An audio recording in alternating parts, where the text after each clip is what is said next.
Daan-daang daan-daan ang lumahok sa protesta, mga kaibigan, sa Istanbul. Alam ba ninyo kung bakit? Ito ho'y dahil doon sa ginagawang pagtrato ng China doon sa mga Uyghur. Yung pong mga sinasabi natin nung isang beses, binabanggit natin nung isang beses, na ito'y mga miyembro ng Muslim religion Isang sekta ng pananampalatayang Muslim. Ang ginigipit, kinukulong, pinaparusahan. At meron pa mga balita na pinapatay ang mga yan. Kinukunan ang laman loob. Kinukunan ang kidney at kung ano-ano. Pagka meron pong nangailangan na inchik dun sa China, milyon pala ito, inaabot po mga kaibigan.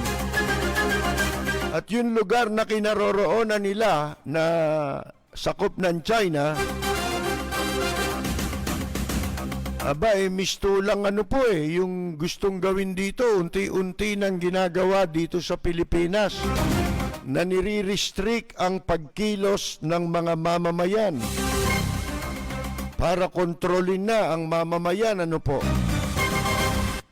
na kung tawagin totalitarian. Isang uri ng gobyerno na nakakamuka ng komunistang China. Sige lang, mga Pilipinong magigiting sa pera, mga magigiting na magnanakaw, sige lang ng sige, paubaya lang sa China, pati na ang Roppongi, yung mga properties natin sa Japan, paubaya nyo na lahat yan.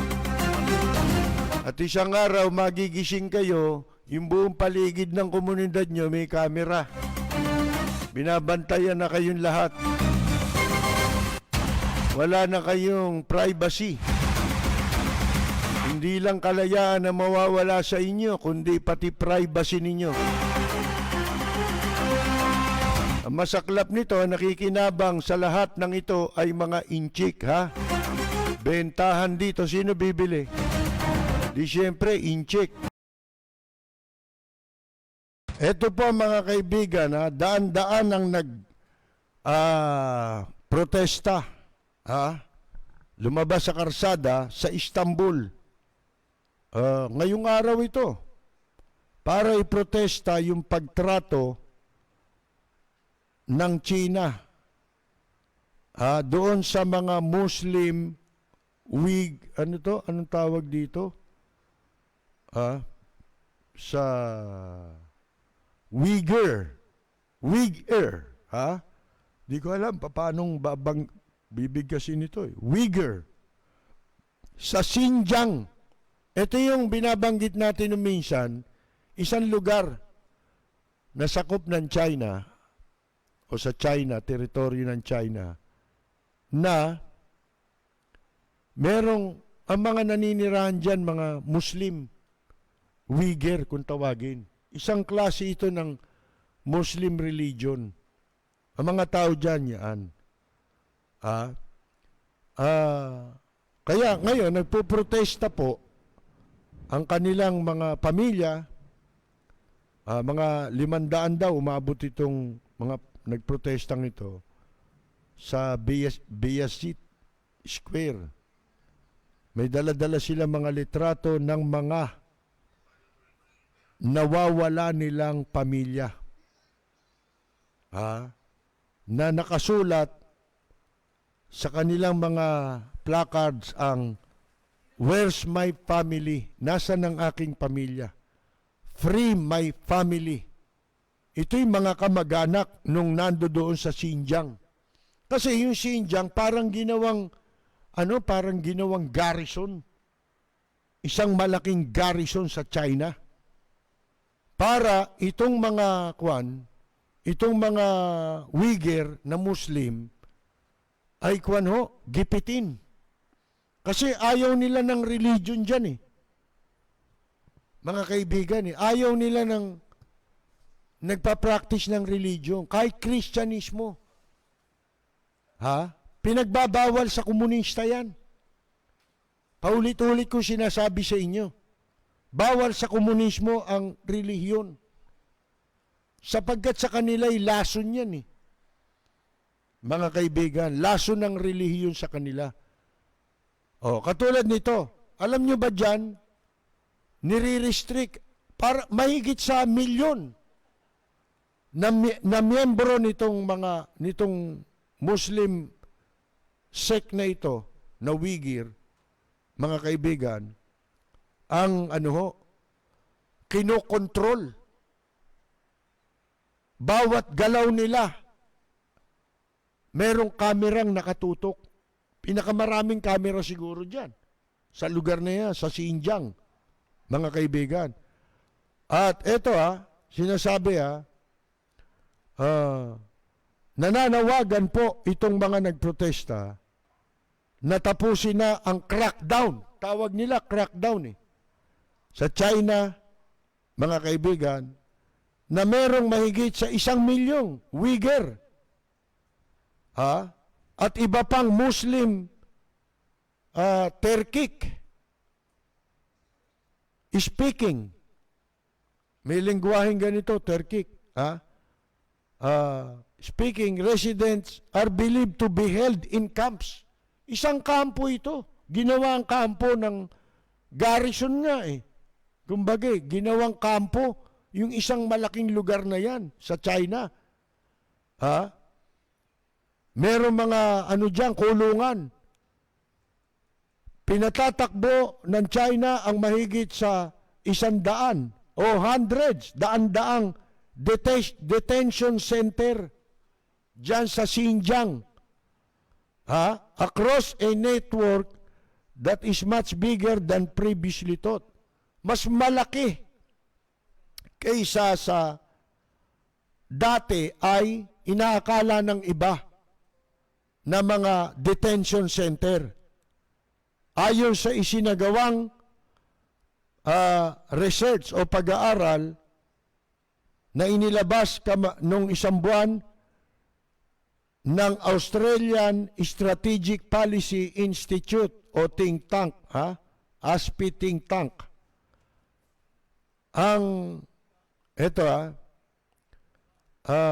The number of facilities is around 40% greater, mas malaki than previous estimate. Ang estimate dati, mas mataas pala ng 40%. Ayon sa research, at ito ay patuloy pang lumalaki sa kabila ng ikinakaila ng China, kinakaila ito ng China, at yun daw mga Uyghur na inaresto ay pinakawalan na. Siya po inaaresto, mga walang kasalanan. Not many Muslim leaders have openly criticized. Hindi lahat ng leaders na Muslim ay openly yung hayagan na bumabatikos sa pagtrato sa mga Uyghurs. Bukod tangi, ito lamang si President Recep Tayyip Erdogan ng Turkey, which has linguistic and cultural connections with the Uyghurs. Dahil siya'y linguistic siya, at cultural, meron siyang cultural at linguistic connection doon sa mga Uyghur. Mukerrem Kutar, ang pangalan ng isa sa mga nagprotesta, mawak ng litrato ng kanyang babae ito, nawawalang mga kamag-anakan. Sabi niya, I cannot get news from my family. I have no news at all from my brother, his son, and their whole family. Ganito mangyayari sa Pilipinas. Kaya natin binabasa ito, mga kaibigan. Wala ka nang mababalitaan. Yung mga kamag-anak natin sa ibang bansa, wala nang mababalitaan kung may mangyari dito. Di ba, nagbabanta pa si Digong nyo na ipapasara yung Facebook? Oh. Sabi nung babae ngang ito, si Mukirem Kutar, I have no idea if they are alive. Hindi ko alam eh. Kung buhay pa sila o patay sa mga kampo. Gusto kong malaman kung nasaan na sila. I want to find out where they are. Sabi naman ng isa pa na 25 anyos na estudyante na si Yunus Abduzahir. He had lost contact with his family since 2006. Mula pa 2006, wala na siyang contact sa kanyang pamilya. The last time I heard from them, my mother, my father, and my older brother were detained and my brother was sent to a forced labor camp. Sipin nyo yan ha. Ganyan ang ginagawa dun ngayon sa China. Very alarming ito. Ito'y kumakalat na ngayon ang balitang ito sa mundo. Ito'y binabanggit ko nung isang araw pero hindi natin nabanggit yung eksaktong lugar at yung kadahilanan na masyado. Di ba? Oh, ito'y tungkol sa religious practice nila na ipinagbabawal dun eh. Ngayon, para matigil sila, para hindi lumabas na pinagbabawal ang relihiyon, sa ibang paraan sila ginigipit. Ginagamitan sila ng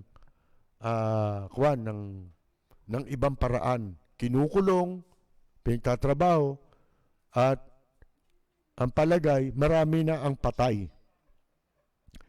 Sabi nitong estudyante, my mother had to leave. Simo, nabalitaan niya yung nanay niya, tatay niya, yung nakatatanda niyang kapatid, nakakulong noong 206 pa.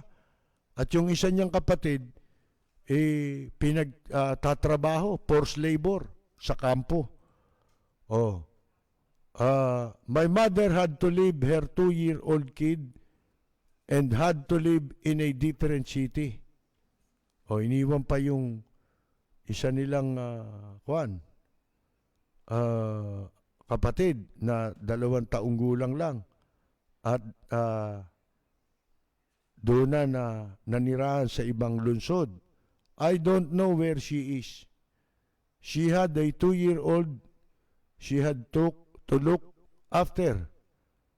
Na dapat alagaan. 2 years old lang eh. But I imagine that in spite of that, they took her and sent her to a concentration camp. Isipin ninyo yan.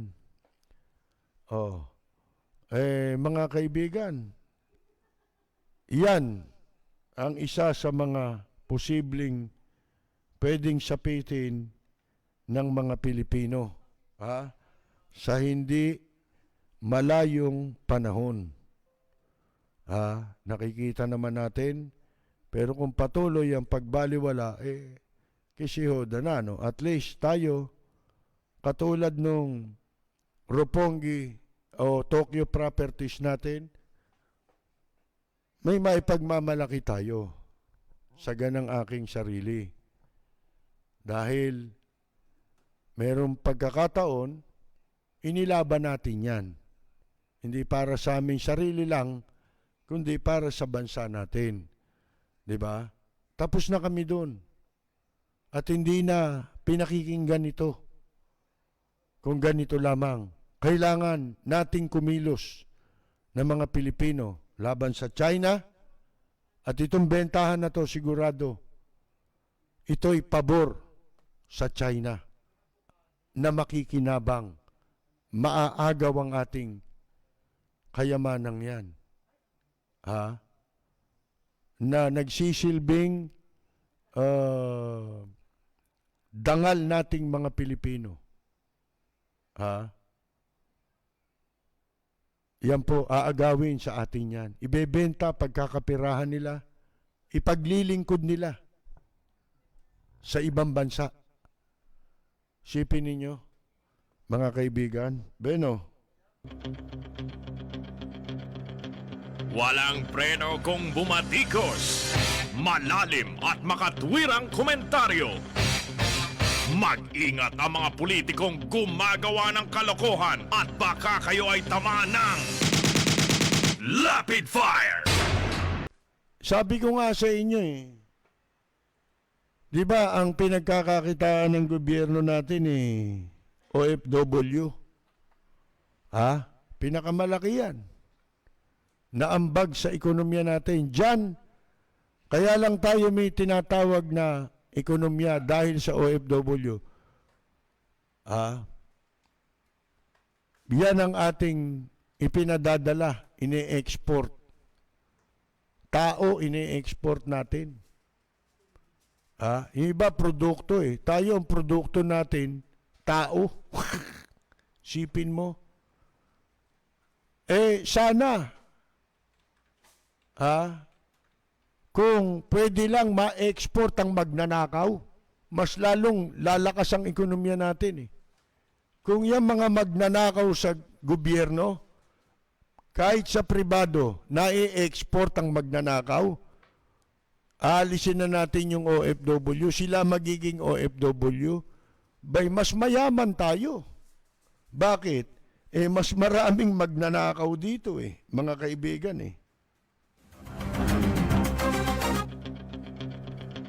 Walang preno kung bumatikos. Malalim at makatwirang komentaryo.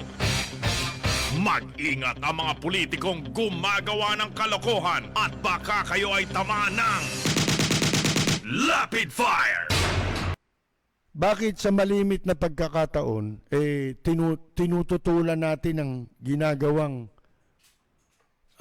pang-iinsulto ni Digongyo sa mga malalaking bansa na merong mabuting nagagawa para sa atin. Halimbawa, sa Japan. Alam nyo, isa sa may pinakamaraming Pilipinong naninirahan. Wala na kasi tayong gaanong OFW. Lalo doon sa panahon ng entertainers nung araw, di ba? Nung panahon namin. Wala na tayong ganun ngayon. Karamihan sa mga Pilipino ngayon dyan, mga mga anak ng Japanese, nagkaasawa na, kaya dyan na sila naninirahan. Mga kaibigan. Hindi ba naging maliit din ang pagtingin ng mga Hapon sa mga Pilipino? Siguro kapag nakita nila na pinaglalaban nyo yan, mabago yun, yung imahe ng mga Pilipino. Kaya natin pinupuna, binabatikos si Digongyo kapag iniinsulto niya ang ibang bansa. Lalo, meron tayong mga kababayan sa Amerika lang. Di ba? Napakarami nating kababayan ang mabuti naman ang pagtrato ng gobyerno sa kanila, sa Australia, sa Canada. Bakit mo insultuhin ang mga tao yan na hindi mo naman kaawa yan? Sino ang napagmamalasakitan ng ating ginagawa? Di silang mga naninirahan doon. Sapagkat sila'y kababayan din natin. At mahal natin sila dahil malaki ang naiaambag nila sa ating bansa sa pamamagitan ng kanilang mga kamag-anak, mga pamilya, kapamilya na tinutulungan din nila rito. Mga kaibigan, natutulungan nila. Di ba malaking tulong yun?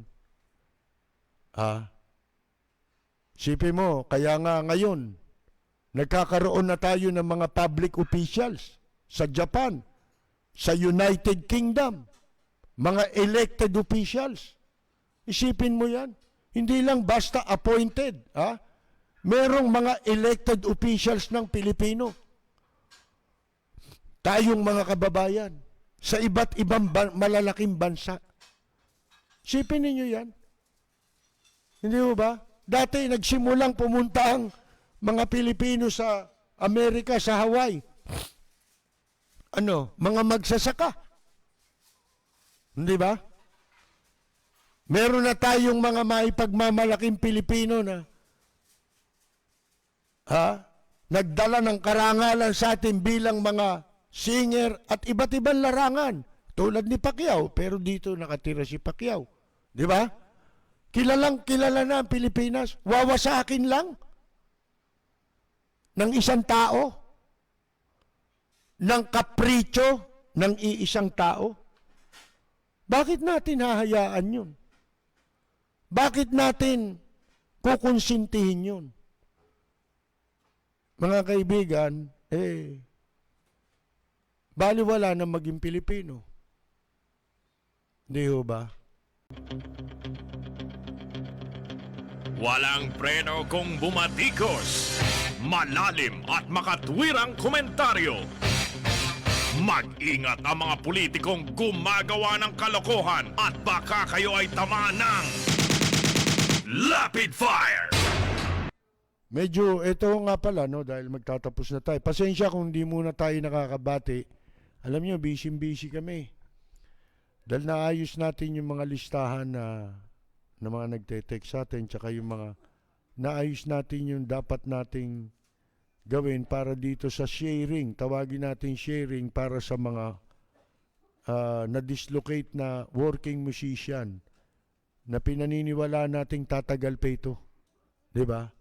Madalit sabi, tatagal pa ang paghihirap. Alam nyo, natutuwa tayo sapagkat maliit man yung iba, sinisikap nilang makatulong. Diba? May mga nagpapadala sa atin. Wala ho yun sa halaga. Ang importante po, yung hindi nagagawa ng gobyerno sa ating kapwa. Alam natin, lahat tayo ngayon nangangailangan. Pero yung hindi nagagawa ng gobyerno, tungkulin nilang gawin na tulungan ang mga mamamayan. Kasama na dyan ang mga working entertainers. Sabi ko nga sa inyo, kung may marginalized sector ngayon, yan ang sektor na marginalized, yung napapabaya ang sektor. At least kahit papano, nakagagawa tayo ng ating paraan upang makatulong sa kanila. Naayuso natin yan. Bukas ho kami pupunta sa mga, para i-check yung mga remittance. Ako naman, ginagawa ko yung mga listahan.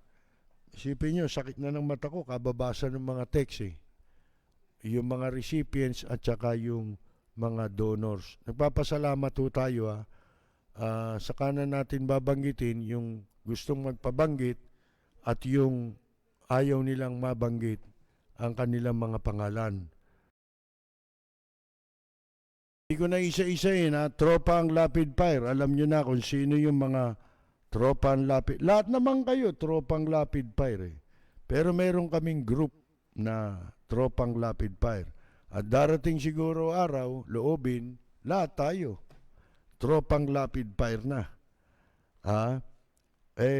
Sino yung mga babatiin natin muna?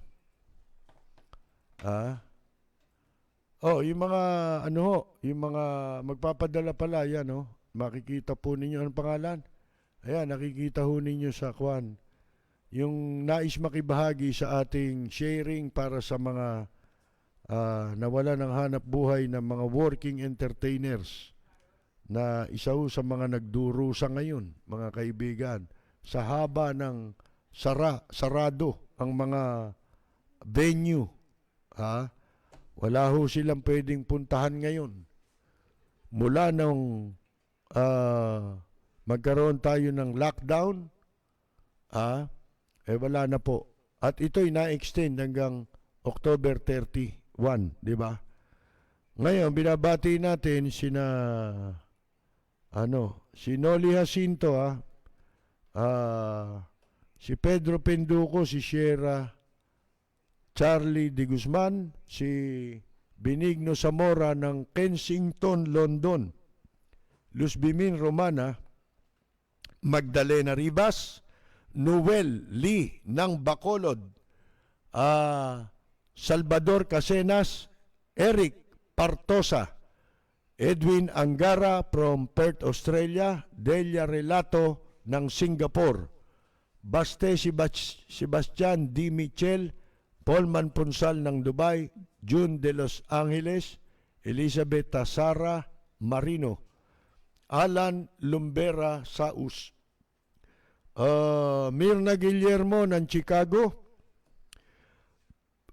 Roxanne Rankin ng Florida, Raul Villanada, ating katropa, sina Arlene, Mon Barria sa Amsterdam, Joel Diaz ng Italy, Carolina Luge, Rosita Disi, Susana de los Santos, Kaenyang Mina, Ani Flormata Saludes, Maita Basilio ng United Kingdom, Carol Torres Brihiño, Carmela Torres Balcos, June Di Valencia, June Gases ng Guam, dati pong lead singer ng bandang Abracadabra, Walden Kihan Berry at ang kanyang buong pamilya sa Guam din po yan, mga musician din.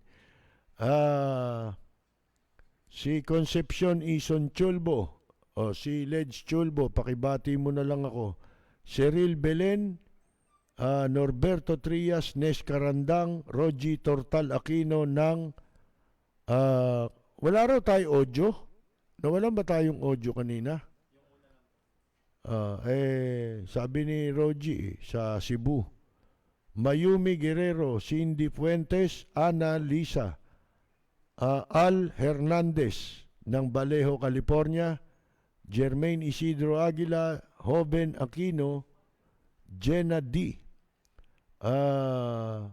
Rudy Santos ng bandang Horoscope, Ronaldo Bonus, Don Pilimon Enjape, Lucita Dean Goyena, Jack Sakdalan, Ricky Valero ng Bulacan at dati pong basketball player, UST, Evangelito Dalangin,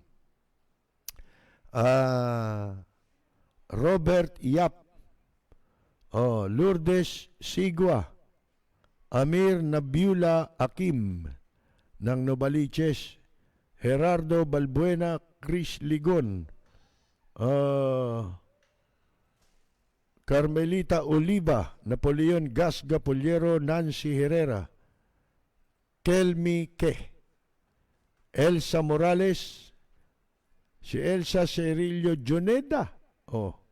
Si Elsa. Baka sinisingil na ako ni Elsa.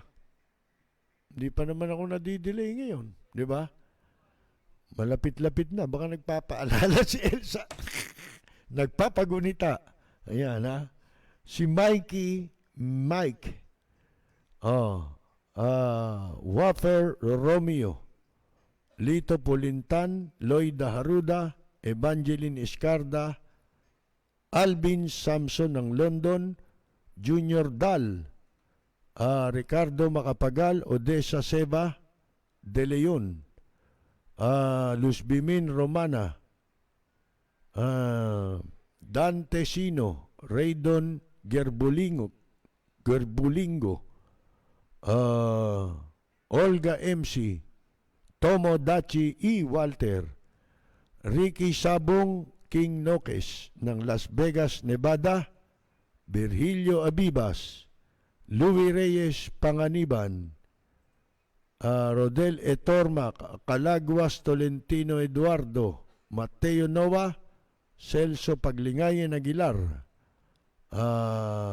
Nelson Beblañas, Julito Tupiño, Osias Catalan Olvido, Marisa Martinez, Ray Ramos, and B. Pink, Ding Lorenzo, Miles Jopros, and Rashid Angelo Pogi. Ayan. Okay, medyo wala na po tayong oras.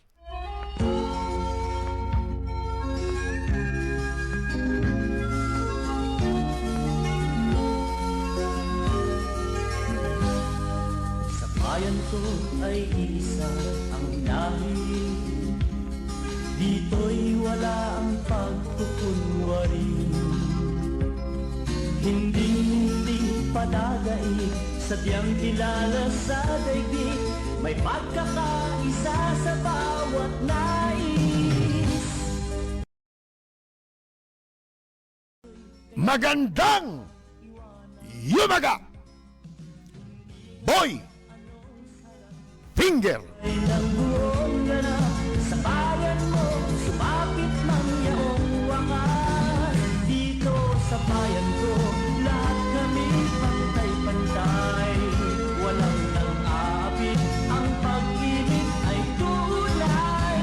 Dito sa bayan ko, dito'y makikilala mo ang mga kaibigang nagmamahal sa'yo. Dito sa bayan ko, lahat kami pantay-pantay. Walang nang-aapit, ang pag-ibig ay tunay. Dito sa bayan ko, dito'y makikilala mo ang isang kaibigan, ang mga kaibigan, ang bawat kaibigan na